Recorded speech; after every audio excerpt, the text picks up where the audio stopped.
Continuamos con la segunda cápsula formativa, titulada El papel de las y los defensores en el sistema de justicia penal acusatorio, que será impartida por la maestra Ana Dulce Aguilar García.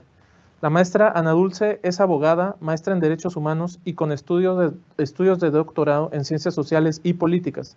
Fundó y fue directora de proyectos del Instituto de Justicia Procesal Penal.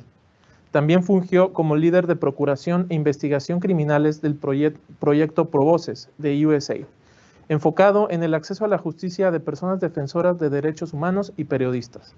Actualmente es líder en persecución penal estratégica del proyecto Con Justicia, también de USAID. Les recuerdo que las preguntas y respuestas serán publicadas en la plataforma, entonces por favor participen en esa vía. Comenzamos.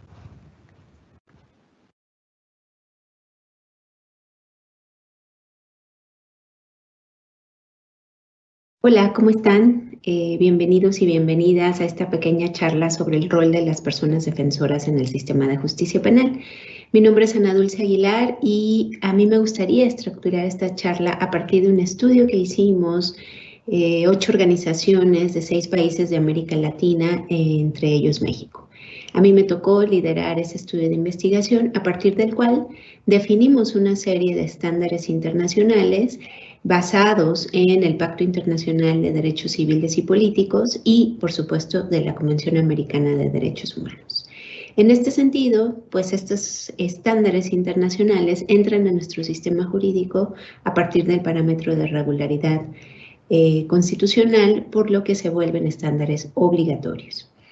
Lo primero que me gustaría decirles es que hablar de defensa adecuada es hablar de la protección y garantía de una serie de elementos que permiten el acceso al juicio justo.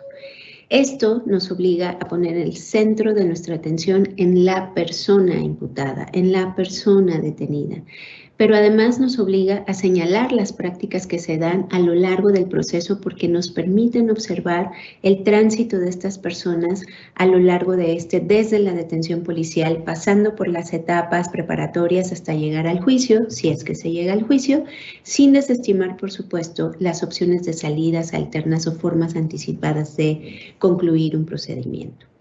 Dicho esto, en este libro de Defensa Penal Efectiva en América Latina, escrito, entre otras personas, por Alberto Binder, a quien muchos y muchas de nosotros conocemos y respetamos, desarrolló una serie de estándares, unas categorías, digamos, de derechos de defensa penal efectiva que agrupan 20 derechos. 20 derechos pudimos identificar del estudio de la Convención Americana y del Pacto de Derechos Civiles y Políticos, entre otros instrumentos, y por supuesto incluyendo la jurisprudencia de la Corte Interamericana. Estas 4 categorías de derechos son los derechos de información, los derechos a defenderse y a contar con asistencia legal, las garantías judiciales propiamente dichas, que vamos a ver más adelante, se refieren a todos estos elementos del debido proceso que conocemos más, y el derecho o los derechos a la efectividad de la defensa. La categoría de derechos a la información es fundamental, pues nos habla de la importancia de la comunicación efectiva de esos derechos que asisten a las personas que son detenidas o imputadas. Esto les permite activar una defensa verdaderamente eficaz. Por lo tanto, esa comunicación, esa información tiene que ser clara, expresa, integral y suficientemente detallada. En este sentido, me gustaría recomendarles que por favor dejen de usar el término lectura de derechos, porque eso no significa nada. Leerle a las personas los derechos no significa que haya una transmisión efectiva de todo el significado que tiene ese conjunto de derechos en el sistema y sobre todo para impactar verdaderamente su defensa adecuada. El primer derecho a la información es el derecho a ser informado sobre la naturaleza y causas de la detención. Es un derecho que deriva del artículo 7º de la Convención Americana, que busca captar todas las situaciones posibles de privaciones de libertad, sobre todo aquellas que llevan a cabo de forma directa e inmediata los órganos policiales. Lo que busca este artículo sobre todo es que las autoridades no lleven a cabo detenciones sin fundamento. No es un capricho, es que nos estamos o nos estaríamos protegiendo de detenciones cuyo fundamento nos es desconocido y por lo tanto derivarían en una detención arbitraria. La comunicación sobre las razones de la detención, de acuerdo con este artículo, debe ser hecha de tal manera que la comprensión por parte del imputado debe estar garantizado y de ahí la importancia de deshacernos de esa idea de que solo se le leen sus derechos. Una cosa más que nos dice este derecho y que se puede fundamentar claramente en este artículo interamericano que ya les comentaba, es que ante toda privación de libertad tenemos que tener la oportunidad de discutir la legalidad de dicha detención ante un juez. Y en nuestro sistema esto lo hacemos a través del control de legalidad de la detención o el control de detención, tal como está reglamentado en el Código Nacional de Procedimientos Penales. En este sentido, este diseño, esta parte de la audiencia inicial, cumple con estos estándares. Un segundo derecho es el derecho a ser informado sobre la naturaleza y las causas de la imputación, es decir, la formulación de cargos. Y aquí lo que nos dice el sistema interamericano es que debe existir un inicio formal del proceso cuya función primordial es precisamente advertir con suficiente anticipación sobre la existencia de esa actividad formal, de tal manera que la persona pueda empezar a preparar su defensa. En definitiva, consiste en ser informado previamente, esa comunicación previa, esa formulación de cargos, por un acto formal a partir de la formulación de imputación propiamente. Entonces nosotros también en este sentido lo tenemos garantizado con este momento de la audiencia inicial en donde el Ministerio Público formula imputación. Un tercer derecho es el derecho a obtener información sobre los derechos relativos a la defensa, es decir, no basta con informar a la persona sobre las causas, las razones de su detención o la imputación propiamente.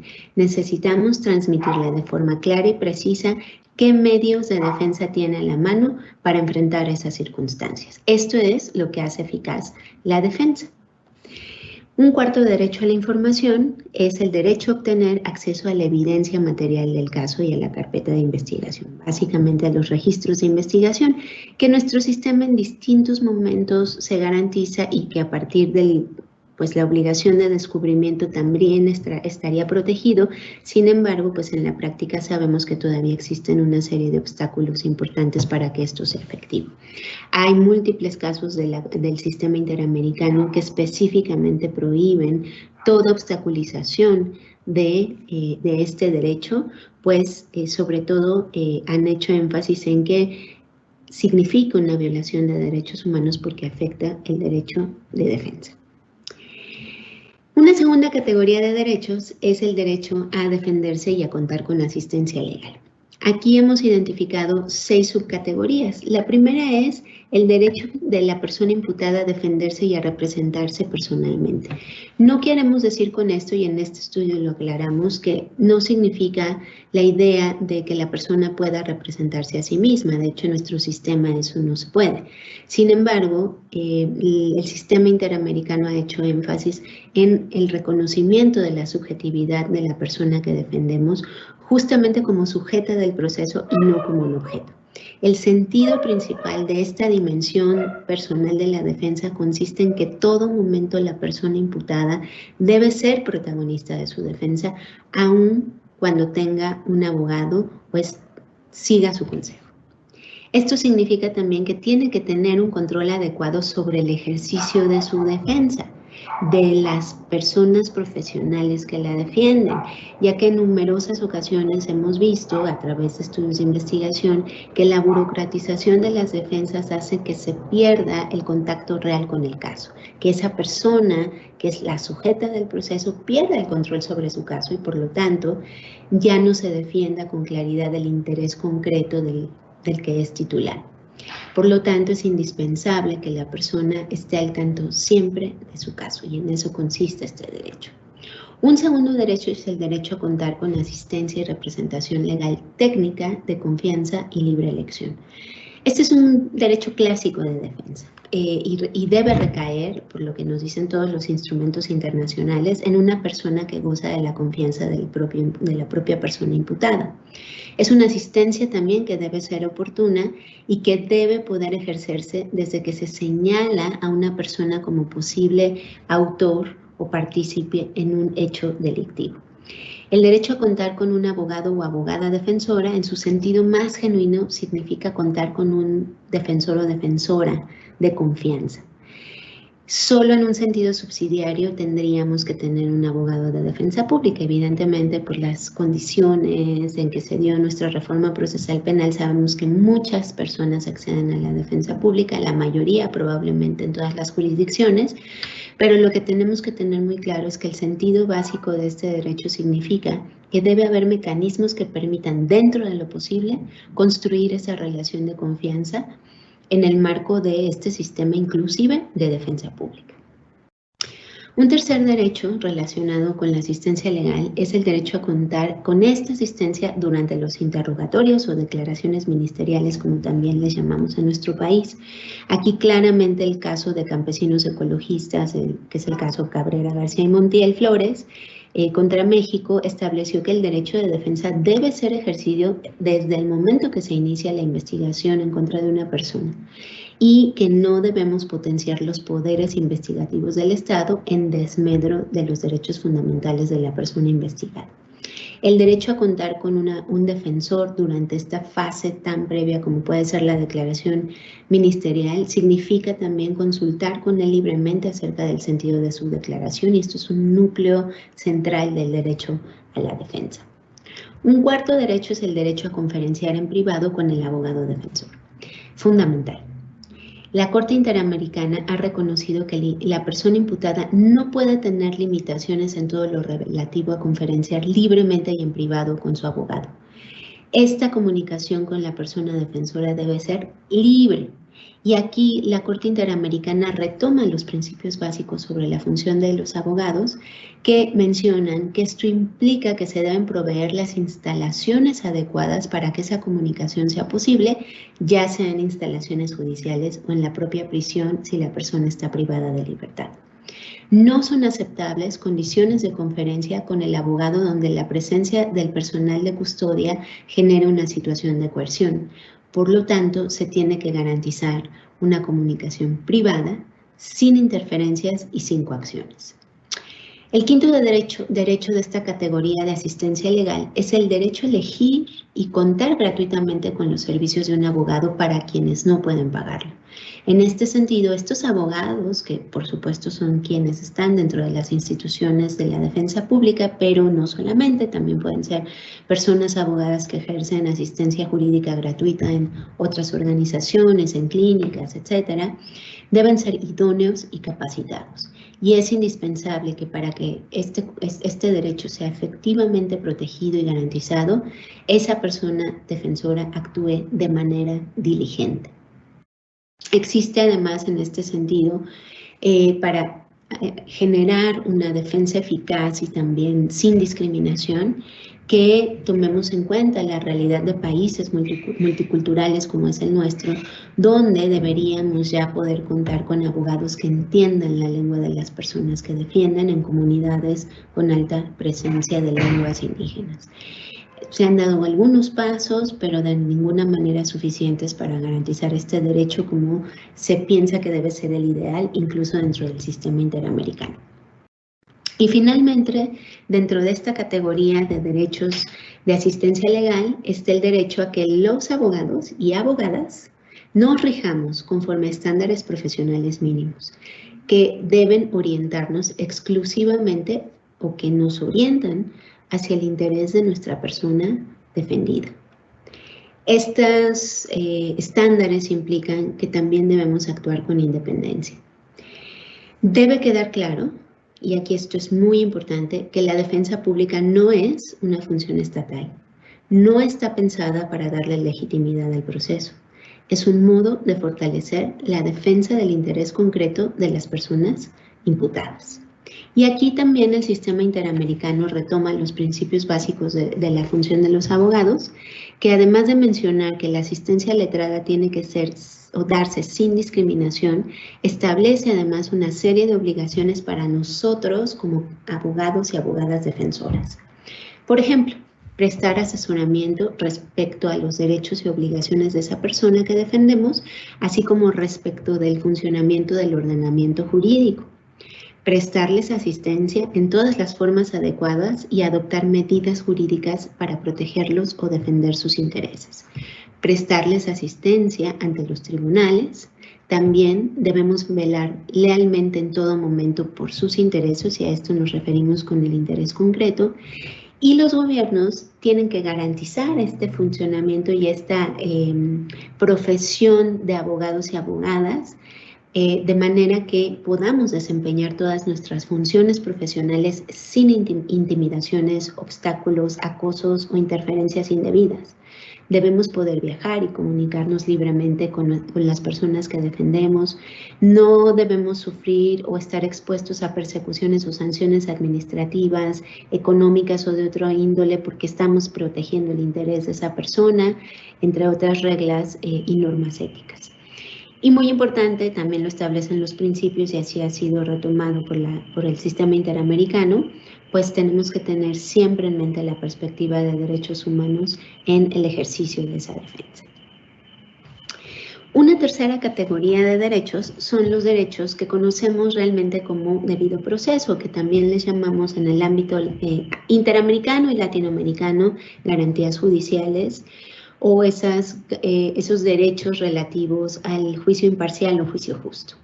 No me voy a detener demasiado en estos porque me parece que aquí pues ya hay un conocimiento mucho más generalizado de lo que significan, pero nos estamos refiriendo fundamentalmente a la presunción de inocencia, al derecho a la no autoincriminación y a guardar silencio, al derecho a permanecer en libertad durante el proceso.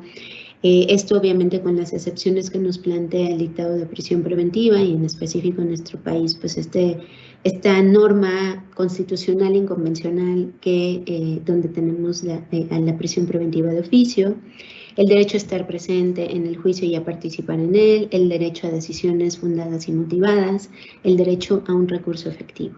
Recordemos en el caso, por ejemplo, de la presunción de inocencia, estas dos dimensiones como regla probatoria, como regla de trato. En el caso de la no autoincriminación, pues la interpretación que ha hecho la Corte sobre, por ejemplo, la importancia de este derecho para evitar ser víctimas de tortura, tratos crueles, inhumanos o degradantes.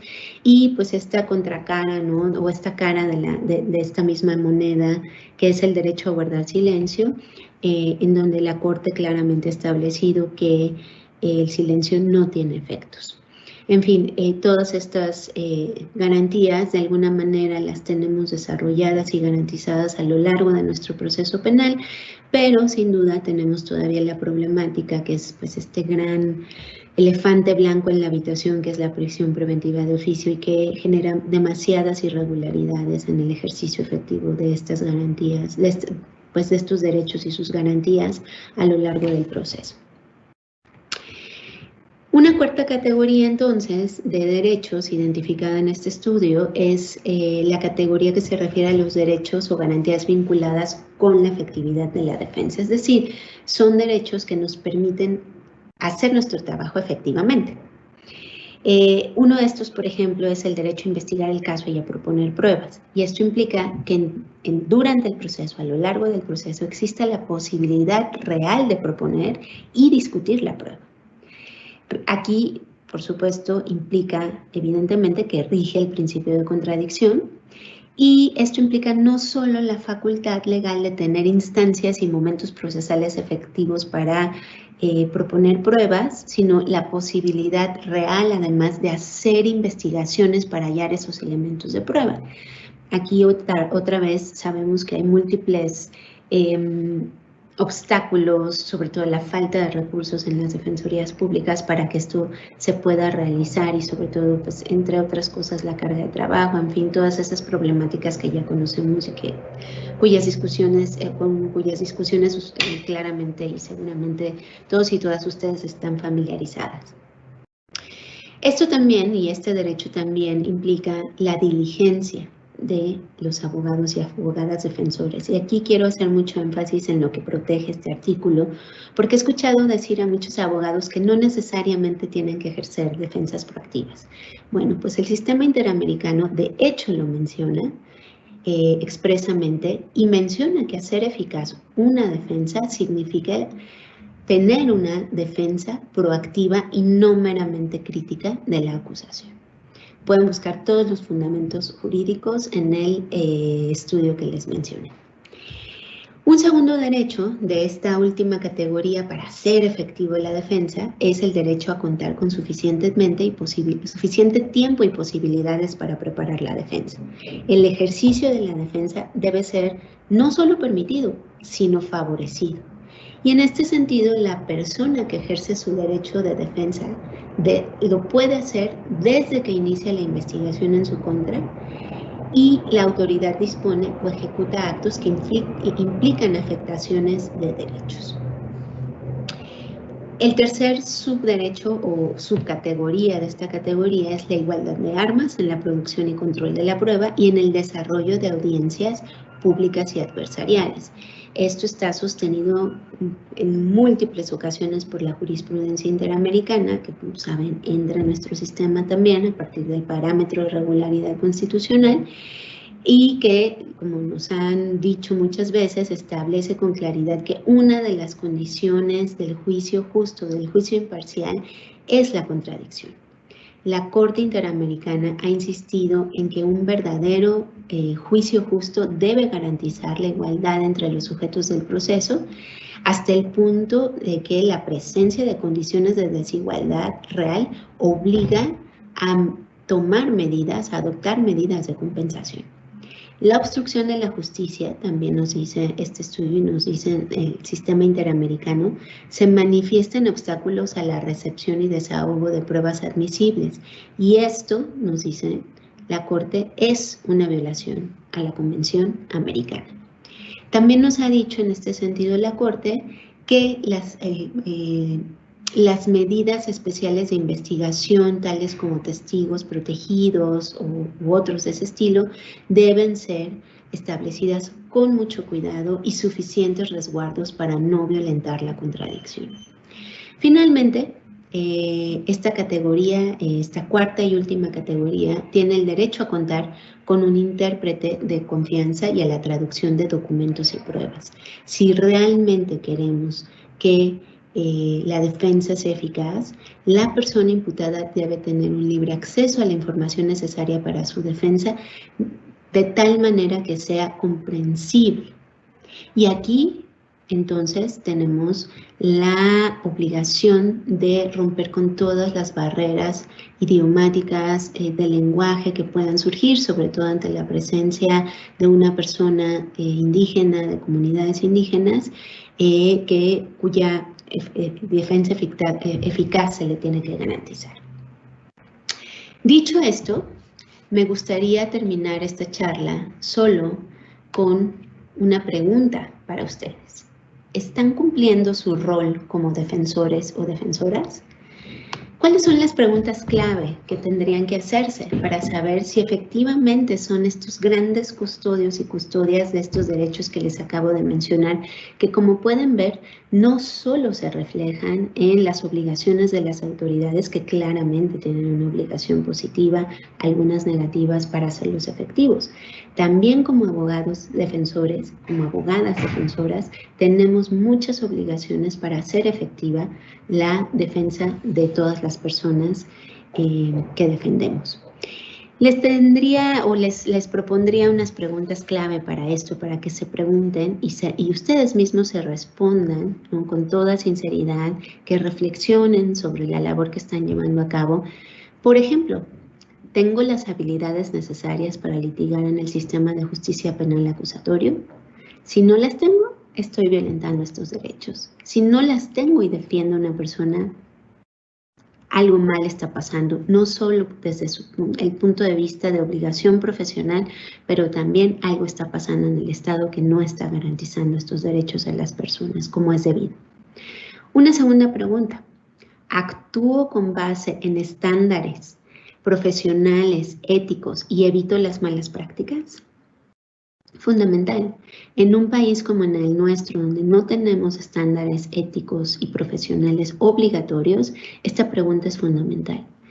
¿Sé cuándo estoy haciendo algo mal? ¿Sé cuándo estoy entrando en conflicto de interés? Esto es una pregunta que nos debemos hacer muchas veces. Una de las cosas que yo les explico a mis alumnos y alumnas es por qué quitamos y de hecho prohibimos constitucionalmente los argumentos de oreja.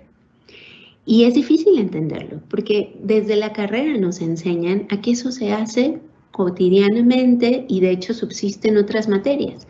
Y cuando les explico por qué está mal, se sorprenden y empiezan a entender por qué eso es una falta profesional y por qué eso violenta los principios del sistema y violenta los derechos de las personas. Eso también es importante que ustedes como abogados y abogadas se lo pregunten. Tercero, ¿presto suficiente atención al interés concreto de la persona que defiendo? Esa es una pregunta fundamental. Y sobre todo si trabajamos en instituciones de defensoría pública, la carga de trabajo nunca puede ser pretexto para desatender este interés concreto.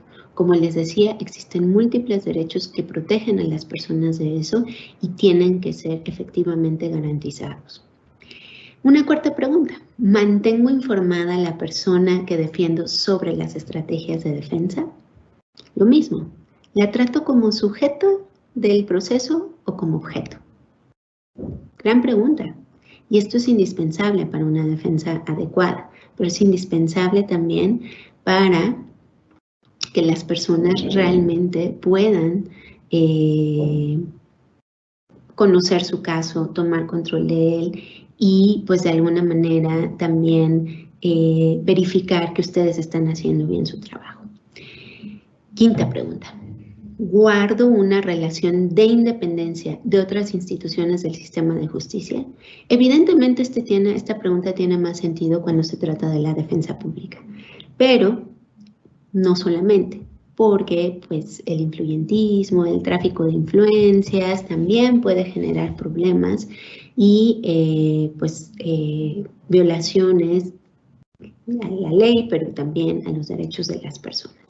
En el caso específico de la defensa pública es fundamental, como lo dije hace un momento en estos derechos de asistencia legal, que actúen de manera independiente y que al mismo tiempo el Estado les garantice esa independencia, no sancionándolos, no persiguiéndolos porque están haciendo su trabajo. Eso es muy importante. Con estas preguntas que les planteo, yo terminaría esta charla y solo los impulsaría y las impulsaría a que reflexionaran sobre ellas para definir si realmente están ejerciendo su rol con la eficacia y sobre todo con el profesionalismo que requiere todo el sistema de derechos humanos, sobre todo todos estos derechos de defensa penal efectiva. Así que muchas gracias y me despido de ustedes.